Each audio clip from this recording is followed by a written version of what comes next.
tidak bekerja tapi menghasilkan uang, itu keinginan di alam bawah sadar setiap manusia. Tidak ada hari ini yang gratis.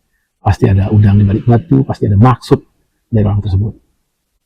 Dia sengaja mengundang orang-orang yang produktif, dan dia sangat paham target yang dia sasar adalah para eksekutif baru yang barangkali saja penghasilannya itu masih menyisakan saving dan punya pandangan yang jauh, ingin bebas secara finansial, ingin menginvestasikan sisa gaji yang dia punya ini. Dia hidup, dia survive, dia dikenal, dia dipercaya memang karena bacot yang sejatinya tidak pernah merubah apa-apa. Ada banyak penipu di luar sana, dan ada penipu yang kita tidak bisa protes karena kita yang memilih penipu itu.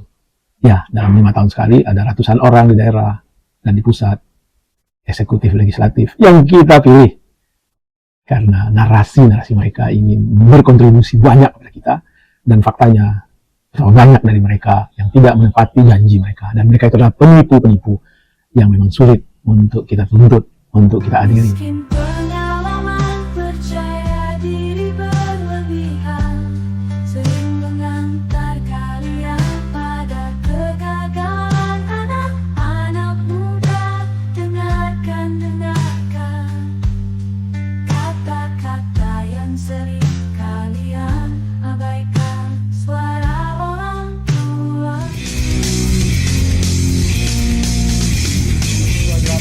Ketemu lagi kita di channel yang penuh imajinasi, informasi gratis, tidak bayar. Subscribe. Assalamualaikum warahmatullahi wabarakatuh. Senang jumpa lagi dengan teman-teman sobat Kicau Jelata. Apa kabar teman-teman? Mudah-mudahan Anda semua selalu dalam keadaan sehat dan tentu saja harus tetap semangat. Hidup hanya sekali, mari bikin berarti. Hidup hanya saat, ayo tebar banyak manfaat. Teman-teman, hari ini aku ingin berkicau, berceloteh soal tipu menipu. Ya, sesuatu yang barangkali saja sudah hadir sejak adanya peradaban. Dan itu bagian dari cara sekelompok manusia untuk bertahan hidup. Meskipun sebenarnya cara mereka itu bertentangan atau berlawanan dengan tatanan sosial, dengan komitmen kesepakatan yang telah diterima secara umum. Seiring dengan perkembangan peradaban, ambil contoh misalnya perkembangan teknologi informasi, teknik-teknik penipuan juga meningkat mengikuti perkembangan peradaban tersebut, mengikuti perkembangan ilmu pengetahuan tersebut. Sebelum Bang Gica melanjutkan cerita tentang tipu menipu ini, Bang Gica ingin memberikan sebuah intro kenapa Bang Gica ingin sharing sesuatu yang sebenarnya dalam keseharian kita seringkali kita mendengar teman kita, tetangga kita, saudara kita, atau orang yang kita tidak kenal, tapi kita baca, kita dengar, kita lihat di media sosial, mereka tertipu. Jadi Bang Gica 3 hari yang lalu mengalami satu peristiwa. Itu ada di akun Facebook Bang Gica, seseorang yang sebenarnya sudah lama Bang Gica kenal, dan sudah lama juga Bang Gica berjejaring di sosial media dengan yang bersangkutan di Facebook. Tapi setelah ada migrasi dari Facebook ke Meta, itu orang yang Bang Gica kenal tersebut mulai mengikuti Bang Gica. Ini ada satu pertanyaan, apakah migrasi dari Facebook ke Meta dengan serta-merta teman kita yang waktu di Facebook tersebut itu langsung 100% fully menjadi bagian dari yang mengikuti kita di Meta. Sampai saat ini Bang Gica nggak tahu, tapi yang jelas teman tersebut mengikuti Bang Gica di Meta. Kemudian Bang Gica menerima request dari teman tersebut. Beberapa saat kemudian teman tersebut message Bang Gica, nanyain apa kabar, bagaimana keluarga, bla bla segala macam. Kemudian Bang Gica menjawablah, karena ini memang bagian dari teman Bang Gica. Ujung dari percakapan tersebut, ini yang membuat Bang Gica aneh, heran. Dia menanyakan nomor WA Bang Gica supaya lebih gampang berkomunikasi. Tentu saja Bang Gica heran karena sebulan yang lalu Bang Gica berkomunikasi dengan teman tersebut melalui WA. Bang Gica menjawab,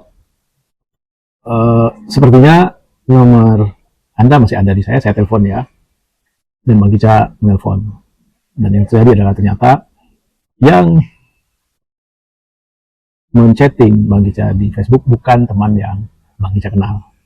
Artinya apa? Ada macam-macam orang memanfaatkan platform yang ada untuk melakukan penipuan. Nah, ini awal yang memicu bagi kita ingin hanya sharing beberapa contoh penipuan yang menurut Bang Kicca patut kita gali, kita dalami kembali, kita ingat kembali agar istilah yang sama tidak terjadi kepada kita atau kepada teman-teman kita. Ini hanya sekedar mengingat.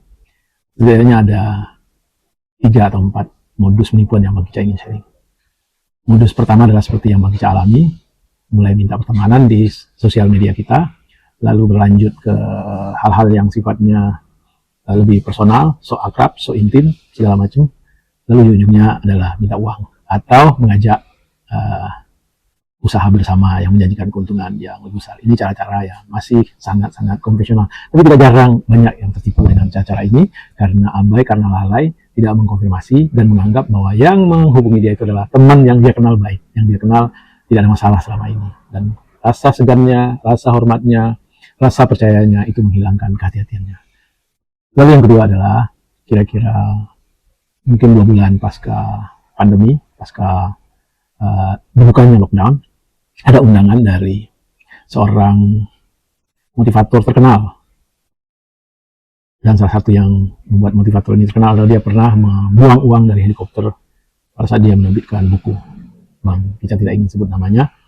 Dan Bang Kicca sebenarnya diajak oleh anak untuk, yuk ini ada semacam seminar tentang investasi gratis yang diadakan oleh sang motivator. Banyak informasi sebelumnya yang Bang Kicca telah dapatkan bahwa ada yang aneh dari motivator tersebut. Bang Kicca menyatakan kepada anak, tidak ada hari ini yang gratis. Pasti ada udang di balik batu, pasti ada maksud dari orang tersebut.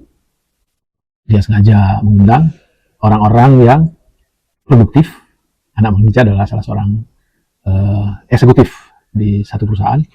Dan dia sangat paham target yang dia sasar adalah para eksekutif baru yang barangkali saja penghasilannya itu masih menyisakan saving dan punya pandangan yang jauh, ingin bebas secara finansial, ingin menginvestasikan sisa gaji yang dia punya ini. Begitu menyatakan kepada anak, nggak usah diikuti hal yang seperti itu. Sekali lagi Bang Kicca bilang, nggak ada yang gratis di dunia ini. Tapi sang anak menyatakan nggak ada ruginya, kita tetap mendengar, menggunakan rasionalitas, dan tidak terpengaruh. Dan si anak juga menyatakan bahwa sang motivator bla bla bla bla bla dengan cerita tentang kehebatan sang motivator yang memang itu bagian dari cara dia memasarkan diri, dia hidup, dia survive, dia dikenal, dia dipercaya memang karena bacot yang sejatinya tidak pernah berubah apa-apa. Tapi kenapa dia laku? Karena ada keinginan mendasar dari setiap orang, ingin hidup lebih bagus, ingin hidup lebih enak, ingin tidak bekerja tapi menghasilkan uang. Itu keinginan di alam bawah sadar setiap manusia. Akhirnya Bang Kicca menemani, berangkatlah kita ke sebuah hotel di daerah kota sana. Menggebu-gebu sang motivator menyatakan kenapa kita perlu merdeka secara finansial. Sebenarnya itu hak semua orang, siapapun bisa mendapatkannya, tapi ya itu tadi, tidak banyak yang tahu jalannya. Nah, saat ini saya akan membongkar jalannya, karena kalian adalah orang-orang yang terpilih, orang-orang yang punya rasionalitas tinggi, punya pendidikan yang bagus, bla bla bla bla. Intinya, Anda tahu kan bagaimana motivator menjual bacotnya, membutakan rasionalitas, menggelorakan mimpi-mimpi, dan dia juga memperkenalkan salah satu cara untuk mereka secara finansial adalah dengan ikut serta berpartisipasi membangun properti, memiliki properti di Bali sana. Proyeknya sudah jalan, kita bisa membeli 1 kamar, 2 kamar, dijamin return-nya pasti, dan ini bukan sifatnya pinjaman, tapi ini adalah kepemilikan dengan harga bla bla bla sekian-sekian. Dan apa yang terjadi teman-teman? Di luar ruangan, di luar hall, itu berjejer para perpanjangan tangan dari sang motivator yang langsung menerima orang-orang yang di dalam telah dibakar keinginan butanya untuk ingin memiliki kemerdekaan secara finansial dengan iming-iming dalam setahun boleh menginap free di hotel yang atau apartemen yang akan dibangun tersebut. Dan Bang Kicca lihat berjejeranlah orang-orang yang barangkali sebagian adalah pemancing, bagian dari teknik penipuan ini, dan sebagian orang-orang yang kalap, yang mati rasionalitasnya, ikut membayar tanda jadi. Waktu itu jumlahnya 12 juta. Dan begitu pulang, di mobil, anak Bang Ica mengatakan bahwa dia ikut membeli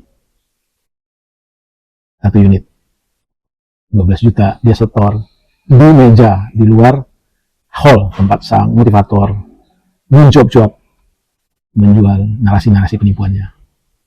Dan Bang Ica menyatakan bahwa ini ujungnya adalah penipuan. Dia akan Bang Ica sesalkan kenapa enggak berdiskusi dulu kepada ayahmu. Tapi sang anak, karena setelah mati rasionalitasnya, begitu besar keinginannya untuk merdeka secara finansial, dan terbayang juga dalam setahun punya sekian hari free di apartemen atau hotel yang sedang dibangun atau yang memilikinya secara ownership, dan ada return pasti setiap tahun sekian hari katanya. Dan pada hari ketiga, intinya Bang Ica menyesali sang anak, tapi yang namanya orang selagi kalap buta tidak bisa mendengar lagi rasionalitas. Jadi setelah itu, si katakanlah panitia atau perusahaan yang menjual kepemilikan hotel atau apartemen di Bali tersebut menelpon agar melunasi sisa. Kalau nggak salah Bang itu sekitar 300 juta, artinya anak Bang Ica harus melunasi sekitar 200 sekian. Bang Ica melarang, jangan dibayar, kalau perlu yang uang muka itu diminta kembali. Si anak mungkin dengan jeda waktu akhirnya bisa memahami bahwa dia telah masuk perangkap dan meminta Bang Ica untuk mengurus uang DP yang dia telah bayar sebesar 12 juta. Dan ini sudah hampir 3 tahun tidak ada pengembalian sama sekali, dan banyak yang tertipu. Belakangan Bang Ica bercerita kepada salah seorang teman, dan teman itu menyatakan bahwa antenya yang pensiunan, seluruh uang pensiunannya dibelikan 4 unit di Bali, buru-buru mendapatkan return yang pasti, untuk menginap pun tidak pernah bisa. Dia ratusan juta tertipu. Itu modus pertama. Lalu modus kedua adalah apa yang dialami oleh mantan ART di rumah anak Bang Ica. Jadi ART tersebut bekerja udah bertahun-tahun, dan kebetulan dia punya keahlian dalam hal memasak, dan dia setelah mengumpulkan modal menyatakan ingin keluar, ingin berusaha mandiri. Tentu ini satu kebahagiaan, kesenangan dari meskipun kita kehilangan kata anak Bang Ica, tapi ada sisi lain, ada peluang yang lebih bagus. Ya, anak Bang Ica ikut support lah, membantu untuk si mantan ART-nya ini bisa berusaha mandiri. Intinya usahanya bagus, mandiri. Satu waktu, mungkin setelah 2 tahun, dia tidak lagi bekerja di anak Bang Ica. Dia menelpon dalam keadaan terdesak, dalam keadaan seperti orang yang butuh sekali, meminjam uang kepada anak Bang Ica. Dan karena recordnya bagus, karena silaturahminya bagus, karena attitude-nya bagus, maka anak Bang Ica memberikan pinjaman tersebut.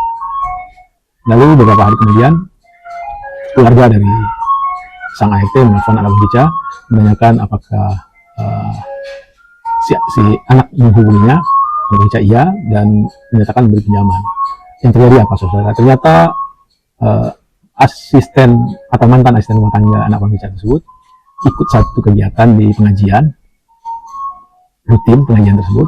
Lalu di pengajian tersebut dia kenal sama seseorang yang juga ikut mengaji, yang bungkusan omongannya sangat ukhrawi, sangat islami, yang attitude-nya sangat islami. Dalam satu kesempatan menyatakan bahwa dia sejak hijrah ini pintu rezeki terbuka luar biasa. Dan dia bercerita bahwa sebelumnya dia bekerja di bank, lalu hidupnya nggak tenang, dia keluar dan dia ikut satu kelompok bisnis yang islami. Dan dalam kelompok itulah dia sering diberi peluang, kesempatan untuk ikut investasi dengan return yang bagus, dan itu sesuai dengan syar'i. Dia menawarkan kalau kamu tidak keberatan, boleh ikut di grup tersebut. Lalu tentu saja yang namanya naluri ingin hidup lebih baik, naluri ingin hidup lebih makmur itu hadir di hati setiap orang, apalagi itu dalam suasana sakral di sebuah pengajian. Lalu dia diundanglah ke satu grup Telegram, dan di grup tersebut selain dari diskusi agama, juga terjadi diskusi soal investasi. Si A menyatakan terima kasih kepada sang, katakanlah, yang dianggap ustadz di sana telah diberi peluang sehingga dia dapat keuntungan. Ada yang bilang bisa beli rumah, beli kendaraan, dan segala macam. Sampai pada satu ketika si mantan asisten rumah tangga anaknya Bang Gica ini ditawarin investasi kecil-kecilan.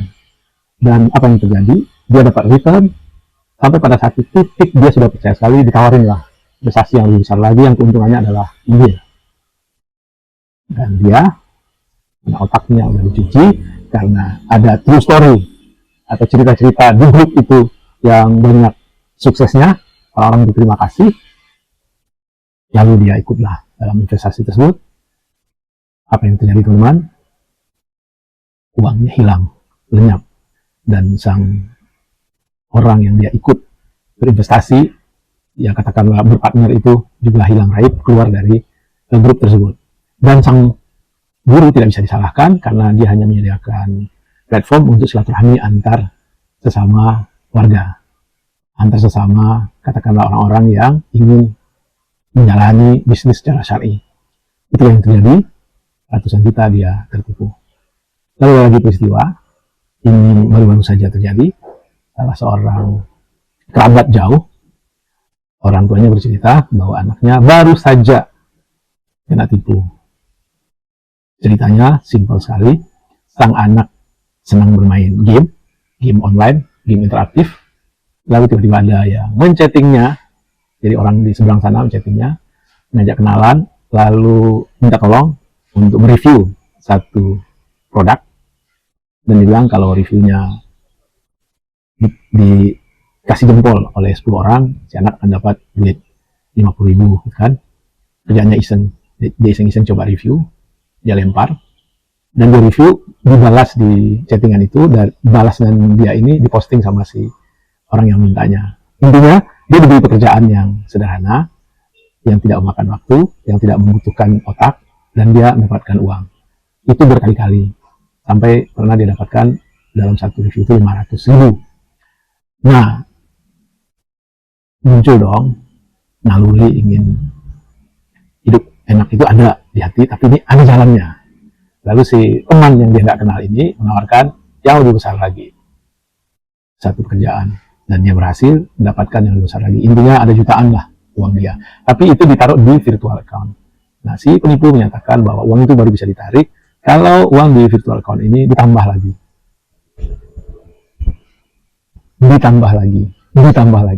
sampai pada angka hampir 60 juta.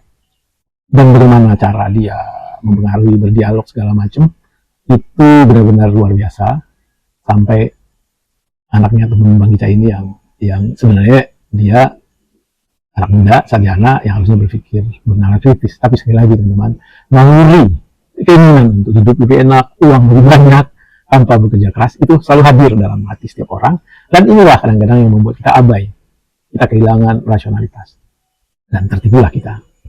Jadi teman-teman, sekali lagi, tipu-menipu ini sudah ada sejak awal adanya peradaban. Itu adalah bagian dari cara orang-orang untuk mempertahankan hidup, untuk bisa eksis. Meskipun caranya itu di luar komitmen bersama, melanggar hukum dan segala macam, tapi esensinya mereka ingin tetap bertahan hidup. Dan kenapa mereka bisa berhasil? Karena naluri, ingin hidup enak, ingin hidup dengan tidak capek-capek, ingin hidup dengan kelimpahan, itu ada hadir dalam setiap hati manusia. Sekali lagi teman-teman, mari kita berhati-hati. Ada banyak penipu di luar sana, dan ada penipu yang kita tidak bisa protes karena kita yang memilih penipu itu. Ya, dalam 5 tahun sekali ada ratusan orang di daerah dan di pusat, eksekutif, legislatif, yang kita pilih karena narasi-narasi mereka ingin berkontribusi banyak kepada kita, dan faktanya banyak dari mereka yang tidak menepati janji mereka, dan mereka itu adalah penipu-penipu yang memang sulit untuk kita tuntut, untuk kita adili. Paling-paling kita hanya harus tidak memilih mereka di masa yang akan datang. Tetapi sekali lagi, namanya kita sering lupa, memorinya pendek, lagi dan lagi kita pilih juga penipu-penipu yang sulit untuk kita adili. Salam sehat dan bahagia. Wassalamualaikum warahmatullahi wabarakatuh.